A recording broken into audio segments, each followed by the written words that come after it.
Live from New York, it's Ask an Engineer, a few feet away from where it used to be. Hey everybody, welcome to another super sweet springtime Ask Engineer. It's me, Lady Ada, the engineer. With me is Mr. Lady Ada on camera control, and we'll be posting the coupon code in the chat in a second. We're here doing our weekly Ask Engineers. You can tell the background has changed because we've moved. We recently moved into another part of the factory, and so we used to be all the way back there, about 120 feet, I'll do a little bit of a tour.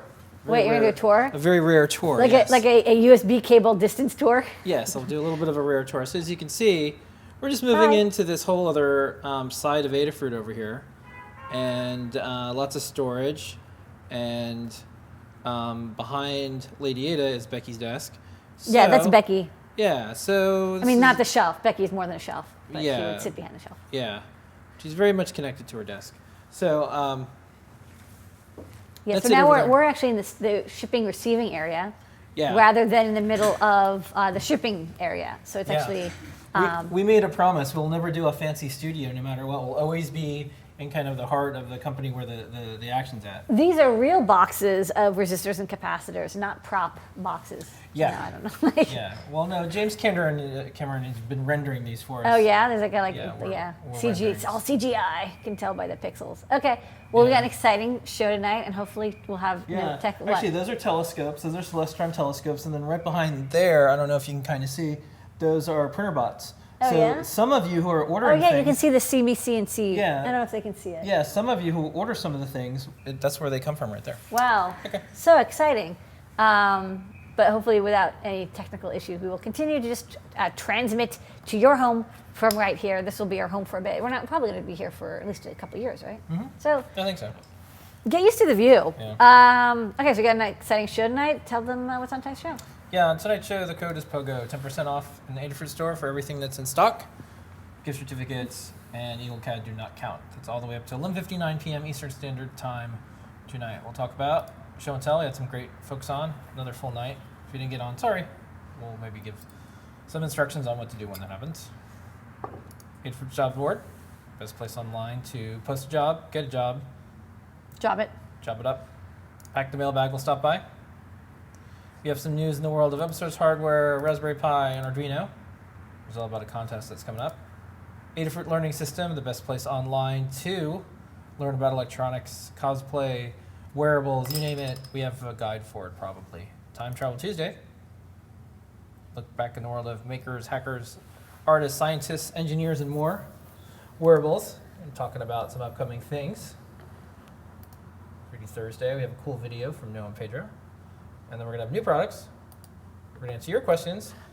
We have a trivia question. All that and more on, you guessed it, Ask an Engineer.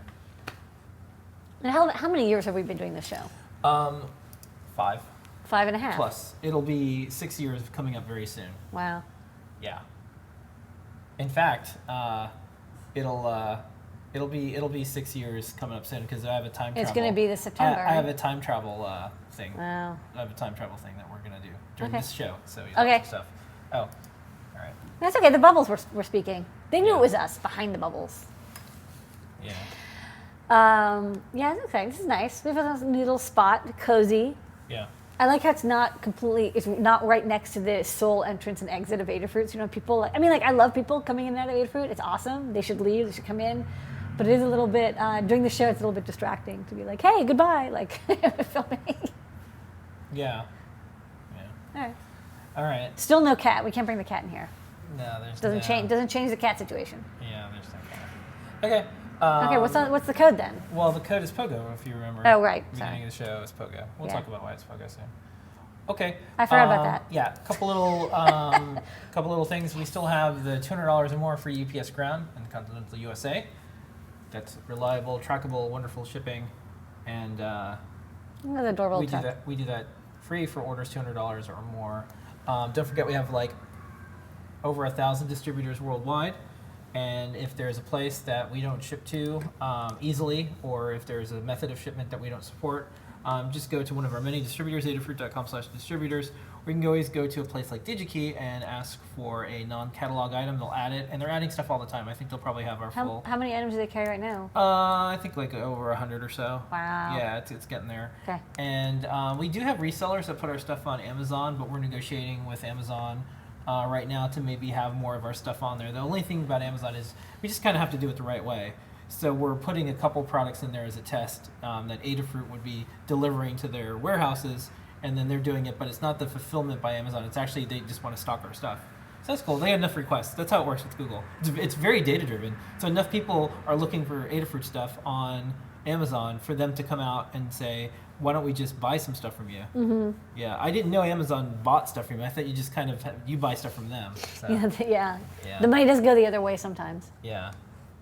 So. All right, but for now, DigiKey. Well, it's kind of like servers. They're actually keepers. They just keep the data. They don't. That's they true. don't, Well, no, they serve the data, but they keep it. Come on, yeah, they keep that's true. it. All right. This week's letter is brought to you by our coloring book, Lady is R is for Robots. The show is brought to you by the letter K. And this week, the letter K is for Kinect. It's the cutest little Kinect. Yeah, so we did this coloring book, and one of the letters we had was the letter K. And there's some robots we can choose, but we picked the letter K because Kinect was something that came along, and you and I decided, with the help of Johnny Lee at the time, who is best known for his Wiimote hacking, he secretly, while he was at Microsoft, suggested that we do some type of bounty. So we hacked the Kinect. Microsoft initially didn't like it. They got a little worried about the word hacking and Kinect and everything. So, but we showed them that the word hacking can mean art and electronics and play, not like I know people in balaclavas in like their basements. Yeah. So what we did was we did a data dump of all the USB communications from the Kinect, and we put that up on GitHub. And then we said the first person to release an open source driver gets $1,000. And then Microsoft is like, oh, we kind of threatening, and we're like, okay, $2,000. And then they said they had another press release. They're like, well, we're going to pursue this with the full extent of the law and stuff. And then we said, okay, $3,000. So then they stopped saying stuff like that, and then we continued to help people get this going. And then on Science Friday with Iraflato, they had one of the product managers from Microsoft. And everyone on Twitter was like, "Are you going to go after those two crazy people?" We're not crazy. Those two crazy creative. Those two crazy people who were like hacking the Kinect, and they said no. And it was really neat because Microsoft. There was that pause when the PR person was kind of like, "No, that's fine." Yeah. No, I mean the people who run the stuff there, they all wanted. No, they're this. cool. They like the person who was in that group wanted this. Everybody wanted this, and so. Well, it worked out. Yeah, so there was a lot of robotics projects that came out because of the Kinect, because there was open source drivers, and what it did, and this is one of the things I remember you told me is like. This type of equipment for roboticists was never really available, or it was just way too expensive. Mm-hmm. So it just really opened up a lot of robotics projects because it's a radar system essentially. It's a 3D radar, like you can tell. No, it's cool. It's a depth camera, and it costs like $100 or $150. It's an excellent deal. Yeah. So this worked out really well. So that's why K is for Kinect this week. I think the Kinect is still one of the neatest technologies to come along into the makerspace in a long time. Yeah.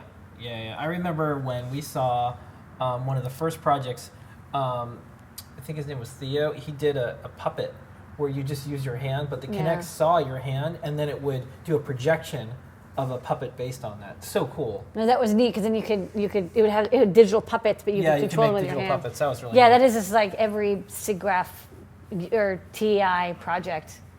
But like if people could do it with processing at home, it's so cool. Yeah. Okay. Show and tell every Thursday at 7:30 p.m. Eastern Standard Time. We have a show and tell, Lady Ada. And I have written down who attended. Who was on the show and tell this week, and what they do? We had a full house, starting with Tony D from Adafruit Northwest. He's been beta testing a board for me. It's an ESP8266 breakout that has all the pins broken out and regulators and buttons and all that good stuff. And he's been trying it out with Todd Treese's new proxy project that we released this week that allows you to easily download course for the Arduino 1.6.3 IDE. And so he's just experimenting with that, programming the ESP8266 Wi-Fi chip directly over Arduino. I think this chip is going to be a really big deal. I can see how it's quickly becoming like the go-to chip for people who want to do like low-cost Wi-Fi. So it's kind of neat to see this very organic explosion. Like the people who are expressive. Like I don't think they have done any marketing. They've just like released a really good chip. Yeah. So just goes to show you, sometimes viral marketing just means quality. And then Noah and Pedro came by and they showed off. They're from Adafruit Southeast, and they went to See Me CNC, which is the name of a company that makes CNC 3D printers that have like Delta bots, and we sell them. And See Me CNC, the two people there this week, they were working on a project for Vanilla Ice. Yes, the singer, Vanilla Ice, who apparently, unbeknownst to me, has a home renovation show. Yeah, he buys houses and fixes them up and sells them. He's quite good at this, apparently. Okay. But, Flip, baby, Yeah. I guess.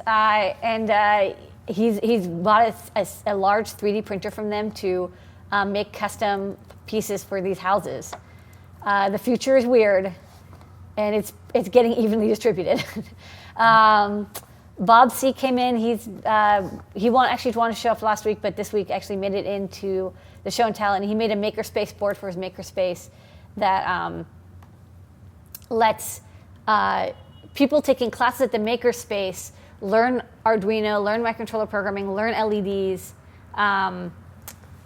using this custom board. And I guess he also has a fabrication service. It's a little board. It's like maybe $20, $25. And so as part of the workshop, they get this board and they can learn internet input and output, and maybe also Wi-Fi stuff with it as part of like the classroom packs. This was kind of a nice way, and it has like the makerspace logo on it.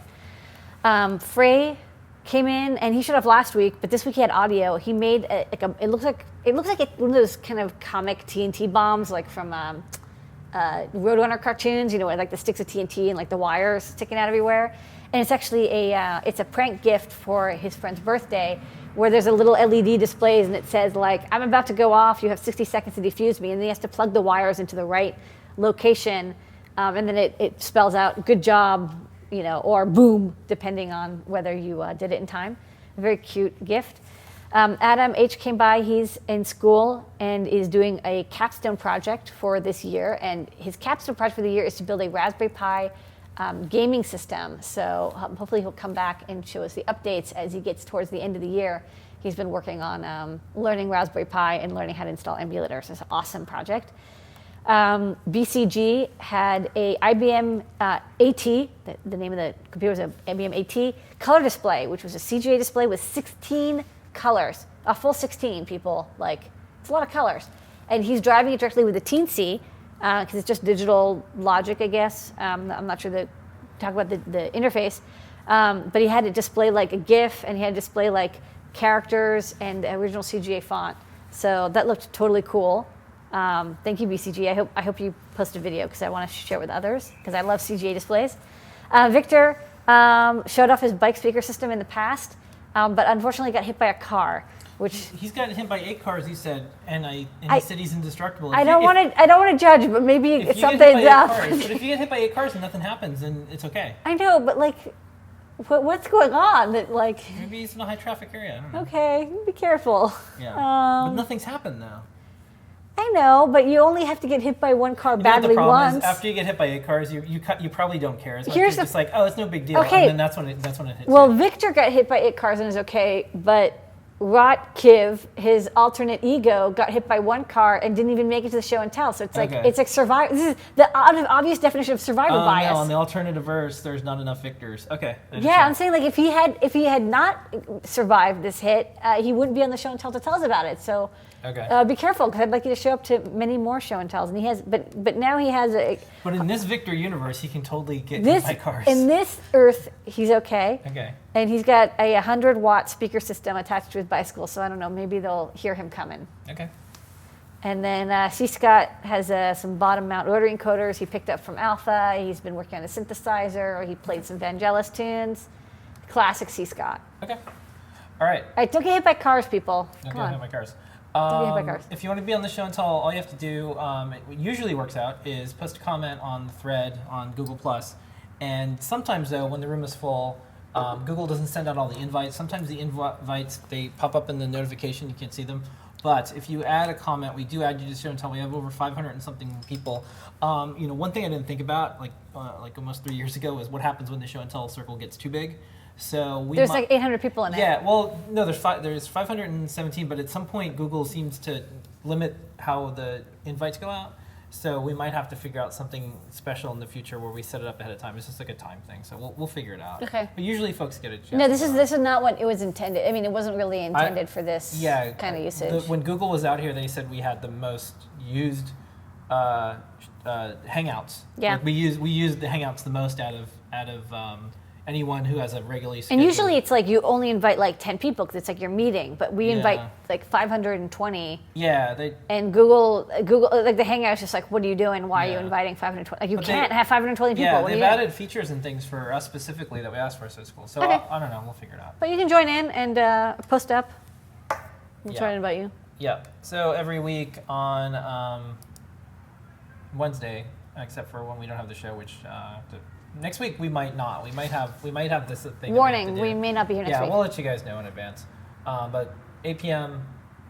Wednesday nights, 7:30 p.m. You're watching it right now. Okay, back to the mailbag. We get letters from you guys. Letters. Hey, I'm a nun. Scary letter. This is a good letter. We get letters. Letters that you want. This is from Jim. Wow, yet again, I'm blown away with you guys. Thank you so much for the prompt reply and full service approach. I think my project will be back on track shortly. Yay, Jim. Best Jim. Thanks, Jim.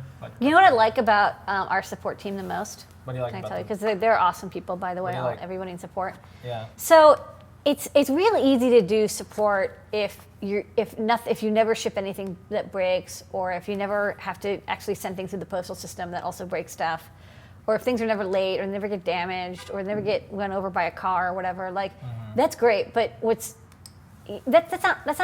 not hard to do support for a company if you do that, because it's like nothing ever goes wrong. What's cool is whenever something does go wrong, and sometimes it does, I'm willing to admit it, sometimes things don't go right, we fix it immediately. Yeah, we try How to. fast do we fix stuff? Within like within like 3 business days? No. Usually our average is like 5 minutes. 5 minutes usually, response time. Yeah, usually 5 minutes during our very long hours of support, and then nearly 24/7, and usually under an hour or less in our customer support forums. So we don't get to everything. Once in a while, things go to spam, and like email isn't necessarily intended. Like there's no proof that an email makes it. You know, it is once in a while emails that goes to them and they don't get it, or that goes to us, but that's pretty rare, and people are pretty chill. They understand that, but 99.9999% of the time it always works out. But still, 5% or 5 minutes, 5 to 10 minutes response. So that's how awesome support is. Okay. We love them. Next up, jobs board. So this is the Adafruit jobs board that we made. It's adafruit.com/jobs, and we did this to find a cool place online for companies to find makers and for makers to post their skills. This week, this is a new media developer for the Exploratorium. That's awesome. Yeah. So if you're looking for a cool job in, I would say, one of the neatest museum experiences, the Exploratorium, we went there together. I've been there multiple times. Every time I go to San Francisco, I try to go. Yeah. Where's that exhibit that we saw where it was different stages of a chicken egg? Yeah, that was cool. And it was and there was like part chicken, and then there was like not really chicken at all, and then there's like kind of there's a dead chicken in there. That was it's true. It was it's true. Dead chicken row. No, it is one of the coolest museums. If you're in the area and you are a creative person and you love technology, you must apply. This, I'm sure, is If you like ever wanted most to solve fun. a really tough problem, which is I want to make an electronic device that 5,000 kids a day like are a going to hammer. use. Yeah. They're going to shake it. They're going to like lick it. Yeah. And you have to make it still work. You have to make it kid lick proof. You have to you just have to think of everything. So that's a cool engineering challenge. All right. I'm jealous. I would love to apply for that job. Okay. Some news in the world of open source hardware. Raspberry Pi and Arduino all at once. It's the trifecta. There is a very cool contest going on. We happen to be one of the people presenting it. It's the Teacher's Pet Students Robotic Challenge by MathWorks, Element 14, and Adafruit. You propose your robotic design and then make it real. Recruitment goes all the way to April 13th, so you have a little bit of time. Basically, all you have to do is go to element14.com/STEM, and you just tell them what your robot design idea is. Now, if they pick yours, you get to choose a track. And so one track is you get an Arduino Due, a Parallax Bobot for Arduino kit, an IR sensor, and analog temperature sensor. The other track that you could pick if they choose your proposal is a Raspberry Pi, Pi camera, Pi project kit, distance sensor, battery pack, 10-bit analog digital converter. Oh, that's a pretty good packs. Yeah. So the applicants will be invited to blog in the STEM Academy area, and the blogs that you do will describe your projects. And if you win, you'll get a CL Robox 3D printer for your academic institution. So this is pretty cool. It's a big deal. If you're a student, you should definitely get on it. It's probably possible if you're watching this show, you already have a leg up because you know a lot about electronics. Yeah, and you probably even know like more. what you would use these parts for. Yeah. Like I would make a like because you know what these parts are, you'll know what it's gonna do. Yeah. Yeah, this is neat. Okay. Okay, so that's that. Adafruit Learning System. We had some tutorials this week. Yeah, we got some good ones. Indeed, we do. Yeah, so this week, this is a fun one. This is Adafruit Raspberry Pi Finder. Yeah, we forgot that we didn't do a tutorial for this, and Todd kindly was like, "Hey, we should probably have a tutorial for this." So we do now. This is the Adafruit Pi Finder, which has made its way out of beta, and I use it all the time, so it seems to work pretty well. It's a tool that you run on your desktop computer, like Mac, Windows, or Linux, your laptop, whatever, and it helps you find your Raspberry Pi if you're running it headless, like without a monitor, which is a lot of engineers and geeks and nerds and students do because like, they don't have a spare monitor. They're already using the only monitor they have for their desktop computer. So this means you can plug it in over Ethernet, and then you can find the Pi's IP address because it looks for the MAC address, the unique identifier for the Ethernet chip. And then you can SSH in, or you can install some very handy software that we have written that lets you configure the Wi-Fi very easily, through the SD card. So big props to Brandon and Todd for doing that. And thank you, Todd, for writing up the tutorial. Okay, next up, we're gonna. This one is the adding custom boards to Arduino version 1.6.3 on the boards manager. This is a cool hack. This is the coolest hack. This is the coolest project by far. I think that we've done in like all year. This is like way up there. Okay. Wow. High praise. No, it is really cool. Okay. Okay. Gotta be honest with you. I mean, I love all my projects equally, but this project by Todd is way cooler. Okay, high praise for Todd. Todd. What I did. Woo. I'll tell you why this is brilliant. Okay, the brilliance is that when you get Arduino 1.6.3, don't download 1.6.2. It just doesn't work. Get 1.6.3. There's this ability to have the library manager and the board manager.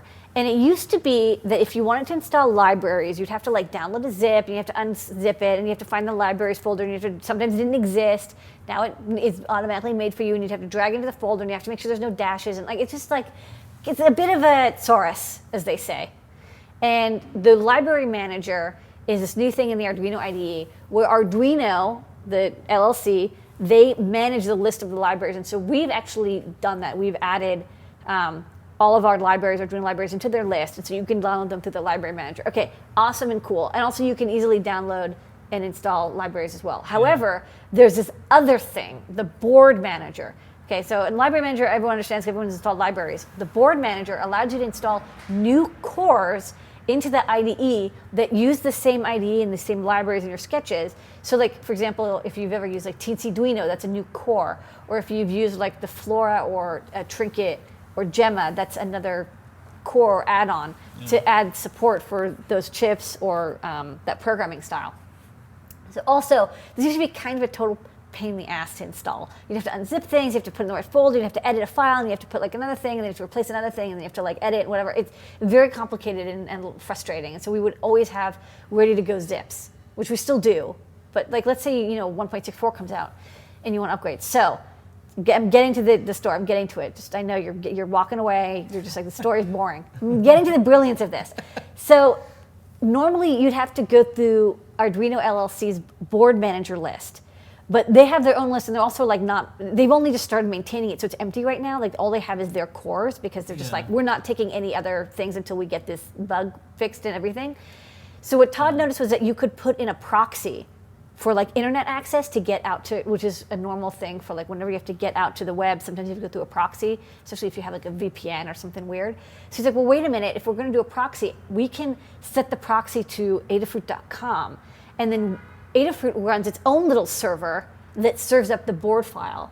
So it actually does a little woman in the middle attack where when you connect to apt.adafruit.com, it gets that request for the board file, goes to Arduino, gets their board file, retrieves it, and then inserts other board files and then passes it back. Yeah. Okay, this is cool. It's so clever. Very clever. Yeah. Okay, so the upshot is that instead of like downloading zips and like having to upgrade all the time, because like the board manager also handles upgrades automatically very nicely. It will automatically download and upgrade all your files if there's a new version of the core.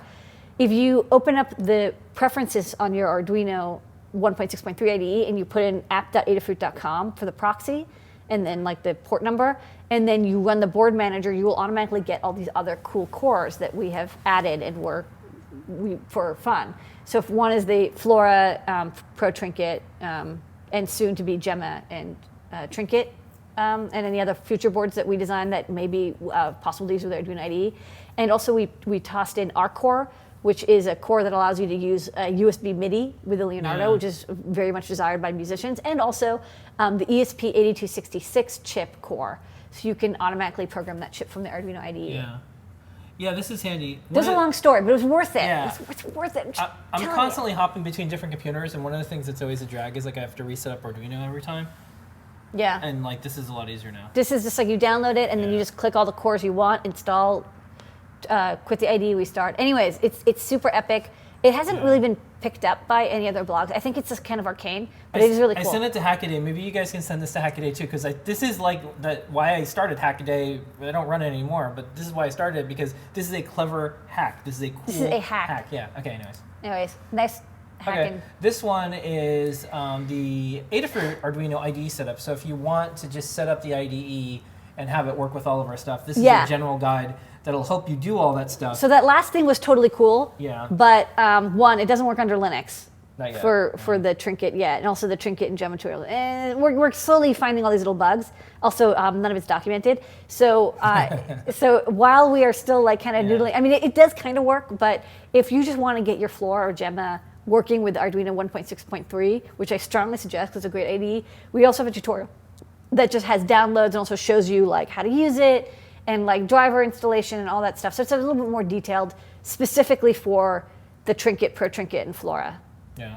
And also like there's a little bit of a Linux thingy, so it tells you all the Linux thingies. Like you have to set the permissions and give yourself permission to open up the USB ports and all that. Yeah. All that dial out thing. Okay, and then the last one for the week. This is the companion tutorial, which will show the video. So 3D printed custom keycaps.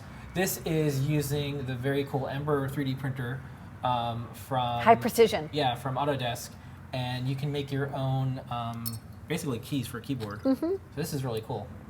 Yeah, very beautiful. They have a keyboard that has LED backlighting, and so you can take advantage of that to make. You probably could maybe do this on like an Ultimaker or other high precision 3D printer, but the Ember is so precise that it can like make like perfect keycaps. I don't know, I thought it was a fun project. Like Colin was making custom keyboards. Yeah, he's in like this Cherry MX cult. I've heard about it. I'm not part of this. All right, let's move on. Time travel. Look back in time in the world of hackers, makers, artists, scientists, and engineers, and more. This week, a couple of big things. This is from 1969, the internet's symbolic birth date, the publication of RFC1. Do you know anything about this? I don't know anything about RFC1, but I mean, but it was part of the ARPANET project. Yeah, this is cool. So, in 1969, around this date, is the official publication channel for the Internet Engineering Task Force, the EIETF, the Internet Architecture Board, IAB, and to some extent the global community of computer network researchers in general.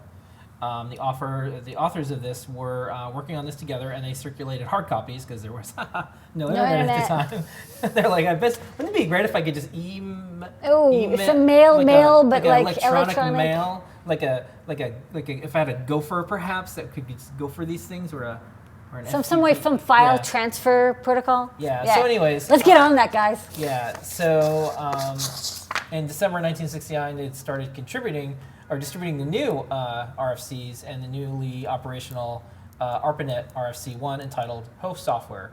And it was written by Steve Crocker, University of California, Los Angeles, UCLA, and published on April 7th, 1969. Awesome. Yeah. Thank you, Internet. Yeah.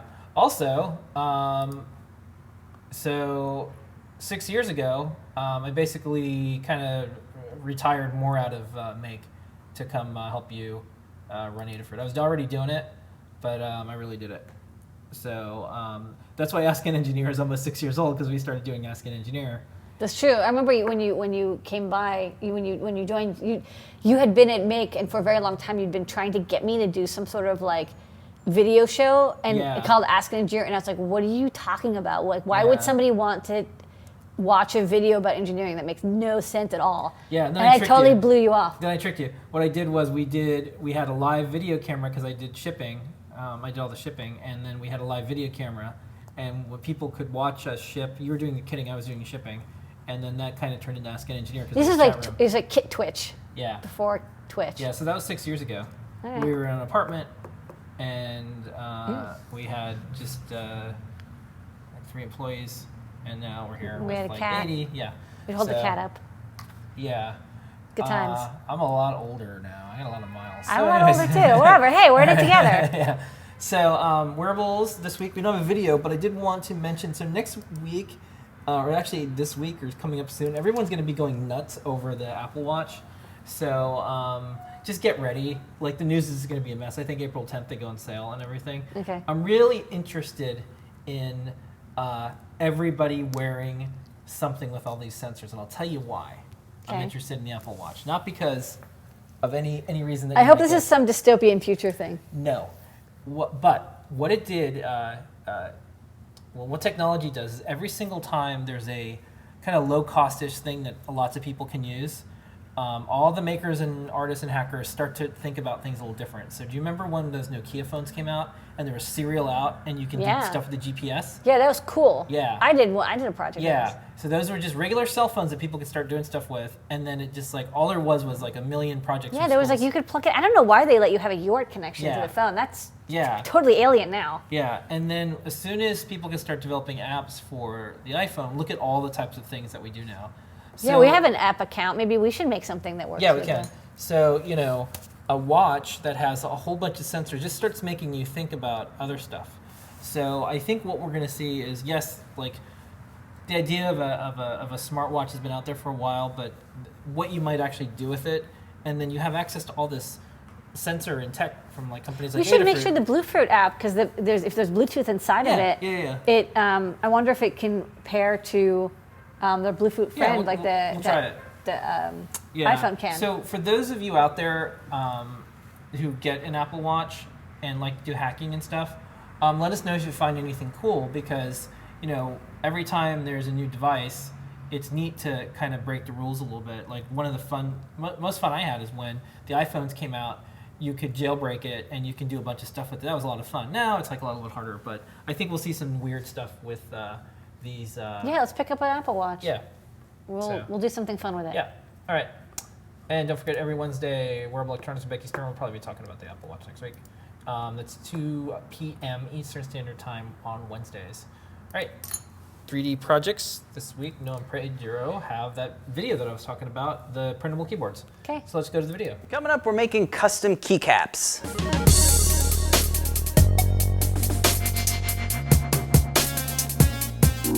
So a few weeks ago, we were chatting with Colin, and he was wondering if it was possible to 3D print custom keycaps for mechanical keyboards. So we thought, that's a pretty good project idea. So this is a mechanical keyboard with Cherry MX switches. It features a customizable layout and LED backlighting. It comes with extra keys, which is really nice, but there's a lot of cool stuff we could do by 3D printing our own. These keycaps are held by a connector piece that's in the center of the key, and it just easily snaps on. We made these on the Amber DLP SLA 3D printer from Autodesk, and we printed them in clear resin, which diffuses the LEDs quite nicely. Whoa. The size of each keycap is different, so it's important to take note of all the angles and curvatures, because they're kind of all different from each other. So we start by taking measurements of the keycaps using calipers. Then in CAD software, we'll draw up some simple sketches and loft between them to create the basic shape. We then applied a small fillet of 1.25 millimeters to the edges, and a shell with a wall thickness of 1.25 matches up with the original keycap. To create the curvature, we subtracted an oblong cylinder from the top surface, which is just an easy way to create a slight contour. Next up, this is the really fun part because this is where you can make whatever your creativity allows. So we put together these 3 custom keycaps. First up, a skull key with vampire teeth. This is a cool one just to test fine details. A command key with a raised symbol, so that way we can sort of feel for the key that avoids looking down. And then for fun, we made an escape key with a little Adafruit logo on top. We released the source file so you guys can download it and modify it to make whatever you want. These are rather small objects with some really fine details, so it's probably not going to look so well on an FDM 3D printer, so we think this is a really good job for our resin-based SLA machine. To orient the part and add support structures, we're using Mesh Mixer. We'll lay it flat on the front side, which has a decent amount of surface area, and this will make it so the layers stick to the bed. The default settings for support structures tend to generate non-manifold geometry, especially on really small parts, so we lowered the tip layer option down to 10 to 15, and this will avoid generating any weird geometries when creating supports. We'll also drop the tip diameter to 0.3 millimeters so that it's not so thick. Now when we create support material, they'll come out nice and clean. A few more here on the side of the connector should be enough for it to print properly. Once that's looking good, we'll export the STL and upload it to the printer. So how long does it take to print? We're looking at about 40 minutes to print just one key, and this is at 50 micron resolution. If you drop it down to 25, the print time goes up to about an hour and a half.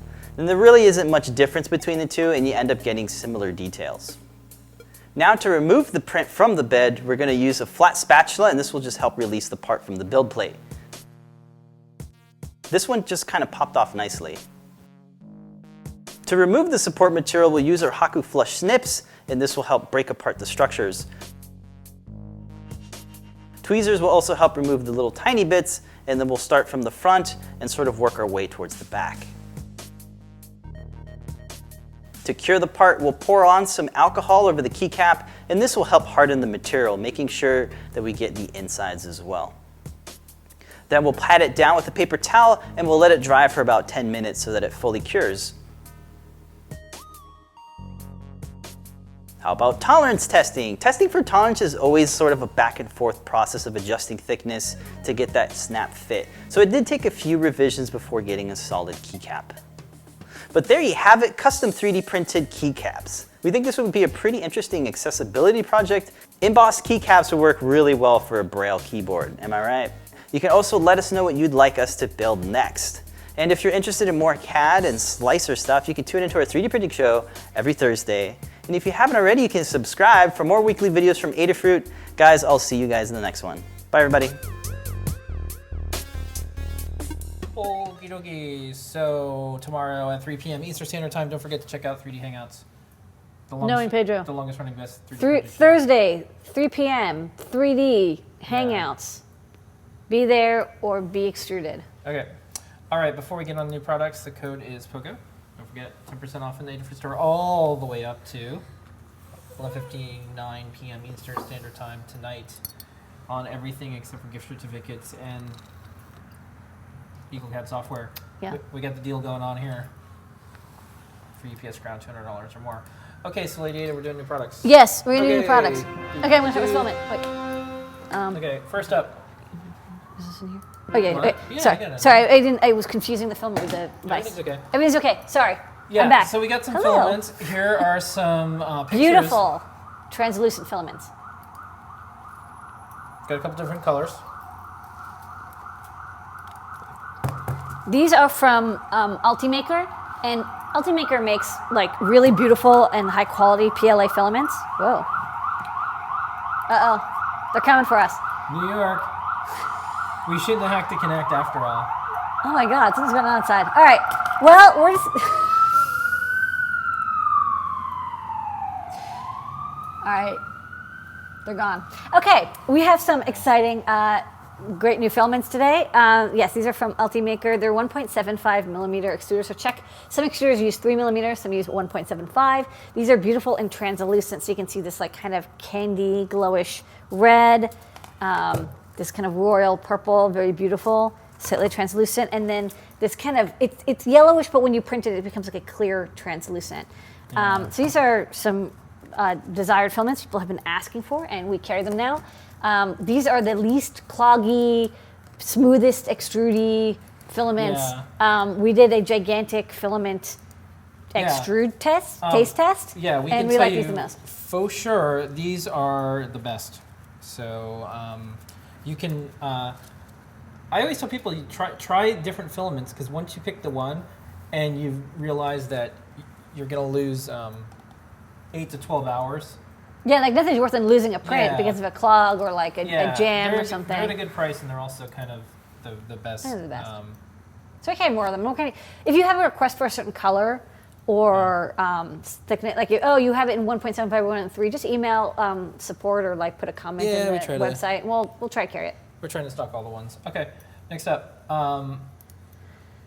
This is Springy switch. Yeah, springy switch. So this is the Goldilocks switch. We had the hard to trigger and very easy to trigger. So the very easy to trigger one, like if you even touched it a little bit, it would trigger. And with the hard one, you have to really kind of flick pretty hard. And then in the center of these vibration switches is a spring. You can kind of see it here. We cut this open. There's a spring and then a thick wire that goes in the center. And when you move it, the spring vibrates and touches the stiff metal in the middle. So the flexible wire that kind of springs and touches it. So this is how it detects vibration. And this one is kind of a nice medium. Like this is good for projects where you want to be like, well, I shook it or I moved it, not like I touched it or like it got a pretty big hit. So people were like, hey, the soft one's too soft, the hard one's too hard. So we now have the Goldilocks medium. Okay. Next up, we have a cool little demo here. Oh, wait. I actually have the video that we can show. Okay, little animated GIF. Zeep, zeep, zeep, zeep. It's fun. Yeah, we can just watch I can watch this for hours. Yeah, so this is going to just go back and forth like this. Forever. But you probably want to show what But this you're probably like, actually is. what is this? These are stepper gauges that are used.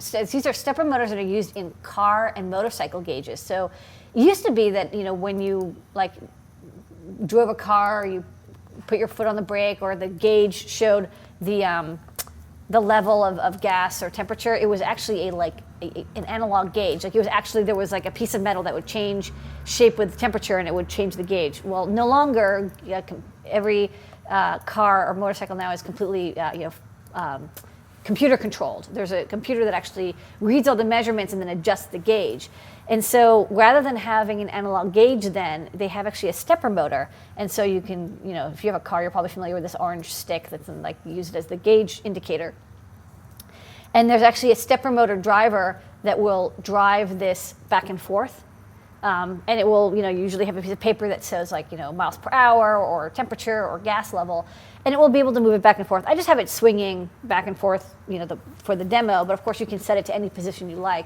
It's a stepper motor. It's very precise and it's very fast. So you can whip this around extremely quickly because it's very lightweight and designed to be moved very, very fast. So this is kind of good if you want to make an indicator, like a dial indicator, but you don't want to get an analog dial for some reason. You want more precision in it, or you want to be able to control the exact location rather than trying to guess it based on analog. I don't know. It's a trade-off.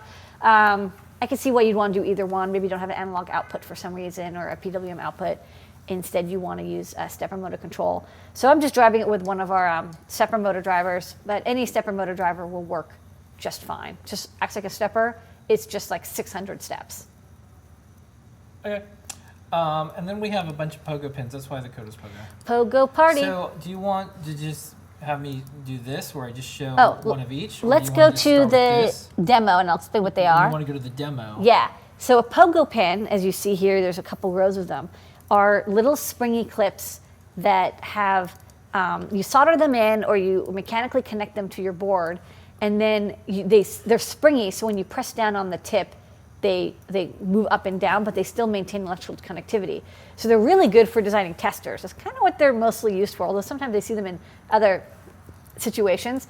But in this case, we have a tester, for example. So this board is one of our audio effects boards that we're testing here. And when we test every pin to make sure they're all connected and doing the right things for the breakout. And so what you do is you press down on the board, and each contact, the little pogo pins, pokes up and touches the row of breadboard friendly header on either side.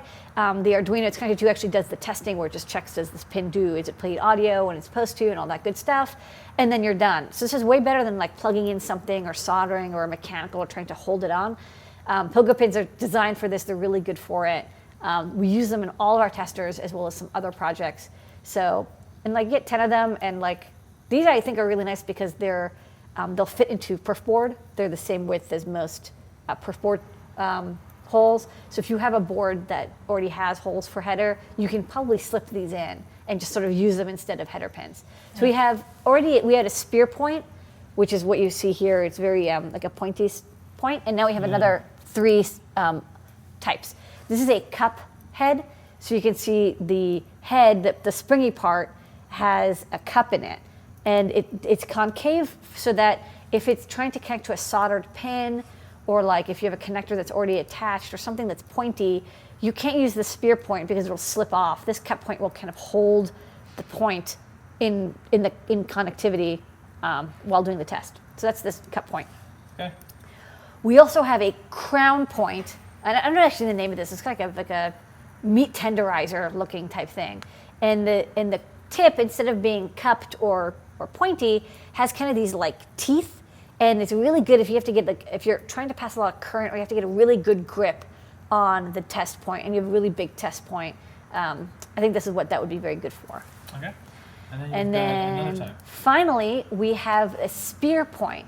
So this one is slimmer. Like the spear point that we normally have has like a kind of like a triangle head sort of tip. This has a needle head, so there's no bulk to it. So this might be useful in situations where you don't have a lot of clearance, and you don't want the head to bump into something else, and you have to touch a point.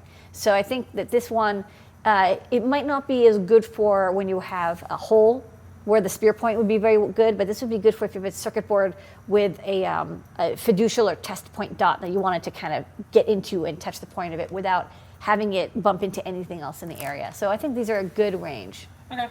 And then next up, I'm kind of excited about this. This is a really big Panavice. Oh my God, this is so big. Oof. Yeah. Okay, I got it. This is a really big Panavice. You're not going to be able to tell from the photo because you don't have the Lady Ada scale. This is the Lady Ada scale. Here's what it's not.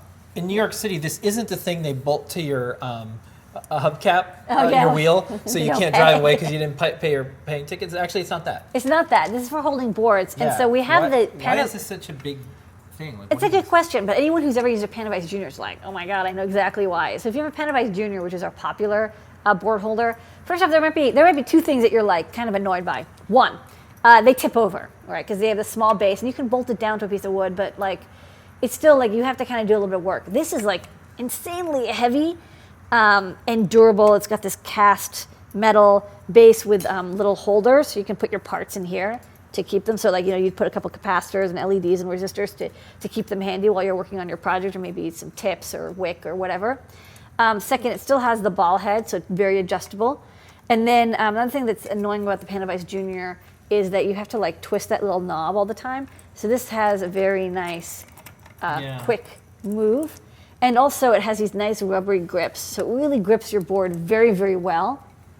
So. Wow. No, I'm just looking at this. No, it's a cast metal. Wow. So you can quickly turn this in and out to grab boards very strongly and adjust them. So this is actually kind of the classic Panavice. And I just usually sell the Panavice Junior because this is extremely large. But if you're doing a lot of board rework, like this is the bomb. Wow.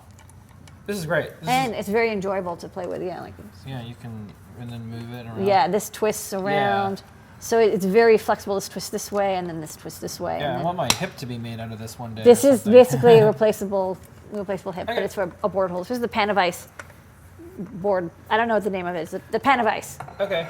And I kind of think the star of the show, besides you this week, is 2 LED strips. So I'm going to show a photo.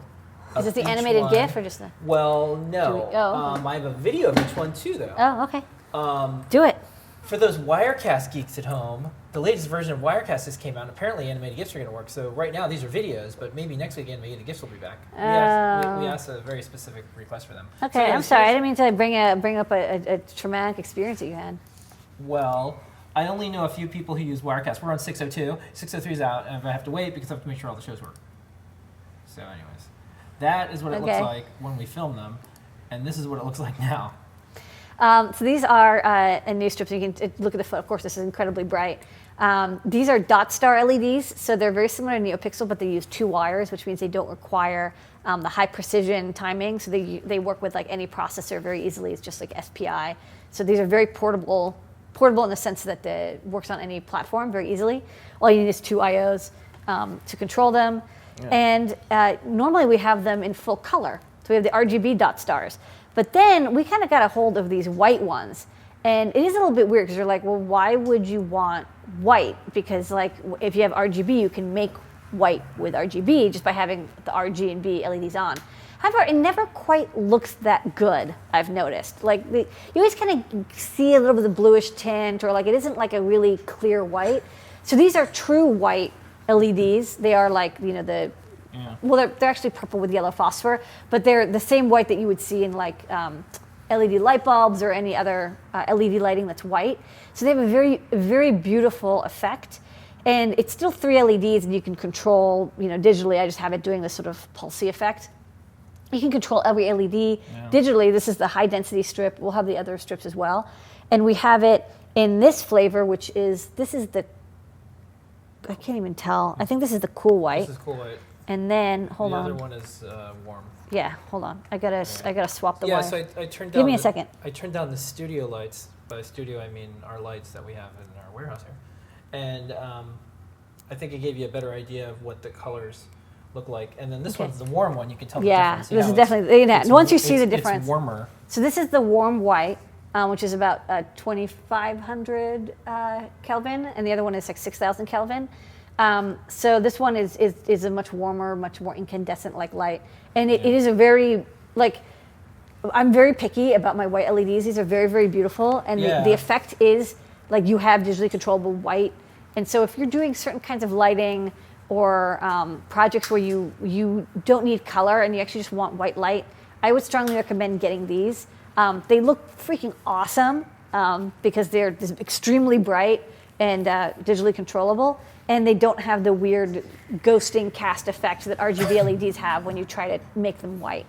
Okay. Also, you don't have to worry about color cast. Like the color is completely consistent from LED to LED, so it's not like you get any variations. Yeah. When we were in Tokyo, we saw some beautiful architecture that had these, looked like they were dressable white LEDs, and I remember us saying, wow, it would be cool to get something like that. Yeah, I've been like trying to get these, and like when they finally were like, yeah, we made these with white phosphor, and I'm like, yes, finally, because white LEDs, like they look so beautiful and so cool when people do projects with them. They look. It's like white is the new RGB or something for LEDs. Yeah. I think it's worth it to have a totally separate product just to have the warm or cool white LEDs. They're digital controllable. Anyways, I think we'll be seeing some cool projects with them. All right, so that was new products. Thank you, Lady Ada. Good work. Don't forget the code is POGO. 10% off in the Adafruit store all the way up to 11:59 p.m. Standard Time. Eastern Time. Pogo, pogo, pogo. Is it Eastern? Do I say Eastern. Do I say Standard Time or just Eastern Time now? I would say Eastern Time because I can never tell if Eastern daylight time or standard time which we're in. So just say Eastern Time. Eastern Time. New York Standard Time. We're gonna do some questions in the chat. Yeah. Start answering. Asking.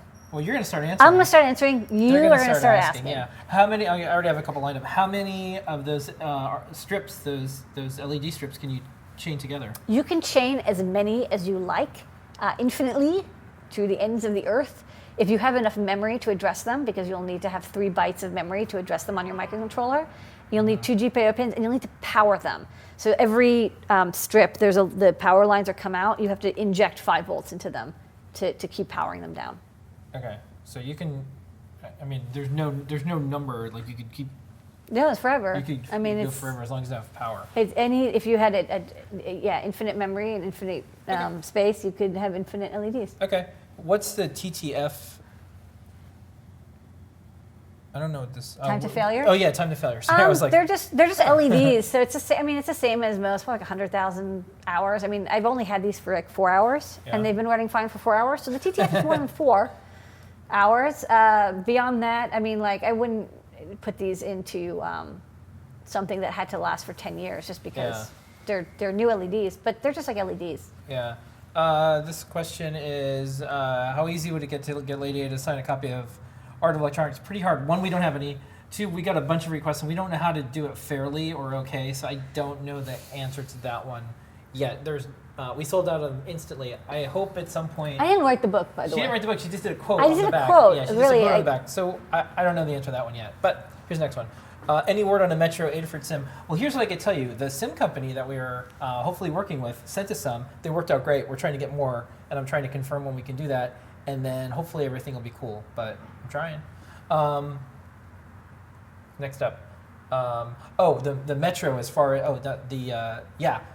we'll probably have a cool Arduino compatible in 2 weeks or less. Yeah, it's cool. Next up. What is... why did you choose to manufacture in New York City? You know what? At this point, I don't think anyone else is going to try. I didn't know better. I don't know. This is really hard. Oh, this is fun. Yeah, I think we picked the most challenging place. It's not cheap, but the type of things that we get to do and the people we get to hire and kind of the vibe of the city is so much different. And there's so many things that come to New York. And we liked it. I mean, we were in basically the shadow of the Freedom Tower up until really recently. It was an economically depressed area, and we're very proud that we Actually, were of all that. things, so think about it in hindsight. Like, of all things, because I've had to talk to other business people who've done businesses that do shipping or whatever in New York. There's a lot of wholesalers in New York, right? There's the gigantic wholesale market for like jewelry and clothing, especially fashion, design, and art. So of all things to manufacture and sell, electronics are small, high value, and dense, right? So like a box of CC3000 breakouts, because we were doing some math, we had to do a freight cost analysis. Yay, taxes. A box of Adafruit CC3000 breakouts, like this big, weighs like maybe 10, 20 pounds, and is worth $30,000 to $40,000, right? Very, very quickly, because they're very dense, very small, and high value. Normally, you have to be the size of a car to be worth $30,000. Yeah, so it's like this little box, and like the same with almost all the electronics. Like the density is very high, and so actually storing and doing the manufacturing of these things, because it's a high precision, high quality manufacturing process. It's almost as dense as the jewelry industry that's in New York, that works quite well because you don't need that much space. So like, of all the things that we could be manufacturing, electronics is actually a pretty good thing to manufacture in a small space like New York. I'll say this: if we were somewhere else, one day our dream would be to have a factory in New York City because, the song, if you can make it there, you can make it anywhere. It's always been more challenging. Like, we've always had to be really smart and efficient about everything we did. So it just forced us to do, I think, a really good job. Also, everyone doesn't have to drive in. They have the commute is usually the commute's great. The food is amazing. Yeah, public transportation. So there's a lot of upside. But that being said, like, rent is more and things are more expensive. Anyways, next up, how fast is your shipping? Oh, I can tell you that one. How fast is our shipping? Yeah. How fast So is if shipping? it's UPS ground, next day, second day, 3 day, and it's before 11 a.m. and ships same day. Everything else, we're getting 11 a.m. our time. Yeah. By the way. Yeah. Everything else, we're shipping on as far as on-time rates when we say we will. We're over 99.9% for things like postal, usually less than 24 hours. We're getting it down to hours. We've never been days. Now we're down to hours, and then we'll be down to minutes. One of our resellers last night tweeted, we placed a $1,500 reseller order. It shipped within an hour and arrived the next day. So we're getting really good at it. We measure all these things, and we like to. It's not just shipping; it's inventory management, and storage, and. I know this one too. What's good questions for me? Oh, good question for you. Yeah, no, finally. Well, because I do some of the inventory stuff here. Someone said they got a notification that gemmas were in stock, and then 4 hours later, when they got to the site, they were sold out. Yeah. So we're gonna make more. Yeah, we're gonna make more. We made a bunch. There's a lot of people doing workshops with Gemma right now, so that's. Don't worry, there will be more. They were sold out fast. The new Gemma V2, because we changed over the version. One thing that we've learned from life experience is whenever we do a fairly large revision of a product, not to make 10,000 to the first run, make only like a couple hundred, just in case something doesn't work out. At least we don't have like 10,000 in the world that we have to recall. But we did the 250 initial run. We sold those out. We got more, and we're now in the full production. Okay. Someone asked, is MakerBot still in New York City? They are in Brooklyn. My prediction is MakerBot ultimately will not be in Brooklyn. New York only. Yeah, they're in Brooklyn at the Metro Tech Center, and they Yeah. also have another factory in another undisclosed location. Yeah, I think because they want to be a global 3D printing company, I think they're eventually going to go somewhere. I have no inside information. This is We don't know. We're just guessing. Next up, what's the difference between the kernel for the resistive Pi TFT 2.8 inch and the resistive Pi TFT 3.5 inch? It's the exact same kernel. We just have slightly different configuration files. The device tree overlay files have changed. Now in the new Raspberry Pi kernel, everything is done in device tree overlays, which is lovely once they work. So you only have to do is change the device tree overlay in the boot config file. We have a tutorial about them, but there's no change in the kernel itself. Yeah. Okay. There was someone asked a 3D printed question, and I think that one might be good for the forums or post in the comments for Noah and Pedro, is if you could tell me how much you can get out of one roll of 1 kilogram of 1.75 millimeter filament at 100% infill. That's a really good one for Noah and Pedro. Oh, what's the actual density? Yeah. Yeah, I don't know. That's a really good question. I mean, it depends on the material. Yeah, I don't know what the density would be. I mean, just looking at this, I would guess like 8 by 8 by 8 solid cube, maybe, or 12 by I don't know, 9 by 9 by 9. One more question. Someone, a couple more. We'll get through. Yeah, these. okay. Someone said, my question for an engineer, that's you. What is a college major's best work for if you want to work at a 3D printing company such as Robo3D or PrinterBot or even Adafruit? What should they study if they want to do something like that? That's a good question. We don't actually do 3D printing. I mean, we do 3D printing, but we don't sell 3D printer. But if you would like to design or work on 3D printers, you have two choices. I mean, you can always go into like finance or marketing if you want to do those things, which will always be needed. But the most important thing, if you really want to get your hands dirty, is mechanical engineering. Right, very important. You can build the mechanics of the printer. Maybe chemical engineering if you want to do like how to design the plastic, or especially if you're doing like the Ember style printers where it's fluids rather than mechanical. You might want to understand how the polymers work.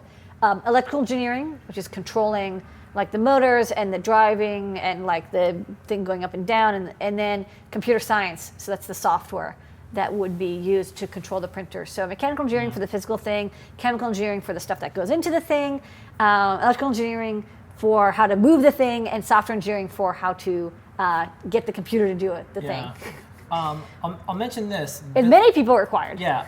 I'll say this. Besides those things, because your question is you want to get a job at those places, so doing all of that is step one. Step two, and I think you should do this throughout your academic career the best you can, especially now, is to document all your cool projects. The type of people that these companies are looking for, including Adafruit, we look for curious people that are constantly publishing and sharing. So if you're publishing and sharing, no matter what you do, even if this is just your hobby, that's how we find great folks to work with, because they're constantly making stuff, they're posting it online, they're sharing it, and they generally have a curiosity and a helpful nature that they just want to share information. And that's how we found our best people. It had nothing to do with where they went to school, had nothing to do with where they're from. There's people who worked with us for years and we haven't even met yet. So physically, I mean, we have. Yeah, we see them. We've seen them. We see them in HD all the time. Like we know their email addresses. Yeah, we send them checks in the mail. We send them. But the most important thing I would say is to keep all those things up and stay curious and stay publishing. That's true. Yeah. Being flexible is the most important thing, to learn all the new technologies, because stuff's changed so fast. Well, there was a couple other questions. I think I answered those too. But that's a pretty good general purpose answer for everything. Yeah, because it was like, well, how do I get a job? Or like, how do I apply? At Adafruit, we find you in the matrix. We're like, oh, those are cool projects. What are you up to? We have hired many people from the show and tell. Yeah, we have. Okay, with all that, that's the show tonight. Awesome. We'll be back next week. We'll be maybe. Or the week after. Yeah, we'll see. Scheduling. You and I could talk about. We might that. have to take a trip. I don't know what's gonna happen, so we'll see. Going to space. Yeah. Let's give away something. Okay. It's trivia question time. Yay, trivia. What do you want to give away? Let's give away one of these fine, fashionable LED strips. Yeah. Okay. All right. So you can choose either the warm white or the cool white. Okay. I have one of each here, so you can just choose which one. Yeah. Okay. I'm gonna do the trivia question. Yes. Ready? Okay. Oh wait, we have to say if you've won something before, you Yeah. can't win again. This is only one winner per my lifetime. Okay. In 2001, there was a spacecraft that was launched that went to Mars. What is the name of the spacecraft? It is Mars. That's not the name. That is my word that I'm using. It was Mars. Blank. And it was a robotic spacecraft orbiting the planet Mars. The project was developed from NASA and contracted to Lockheed Martin. With the expected cost of the entire mission was $297 million. And its mission was to use accelerometers and a thermal imager to detect Spectrometers. evidence. Yeah, sorry. Water as ice. Okay. So it was. I can give you some clues if you don't. Okay, but don't it was know. launched in 2001. Yeah. It was a Mars NASA project. Yeah. So it So we're was. looking at the YouTube and the East Stream. Oh, you got it. Energized Robotic. Very good. Odyssey. And I was going to give you a clue. The clue was going to be it was named after 2001: Space Odyssey. So Mars Odyssey is the answer. Congratulations, Energized Robot. You got it. Woohoo! Good work, you. Congratulations, Energized Robotics. Email support@adafruit.com and tell them that you won one of the fine LED strips. Yeah, that warm, and choose which one you want. Warm, like the one I'm wearing, or the cool Yeah. white one that I showed earlier. That was a close one. Okay. Good work. Okay. Okay, so just email support@adafruit.com and we will set you up. That's our show tonight, folks. We'll see you here next week, maybe. If not, we'll put an announcement on the page. Once in a while, we do take a show off. It might be. But we'll be back. We've been here for Yeah. 6 years. Yeah, Look, yeah. we've taken off like 10 shows. Yeah. You guys are survivors. You'll live maybe. without us. Yeah. You can like catch up on your Game of Thrones because it's come back. No, Game of Thrones ended when she got those dragons and it burnt that guy.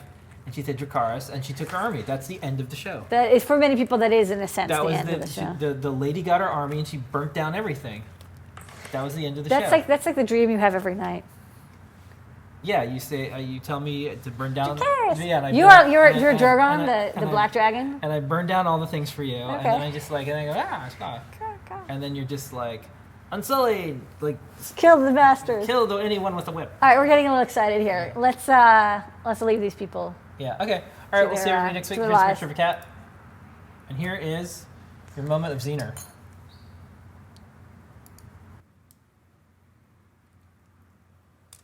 And this week, there's going to be a special treat.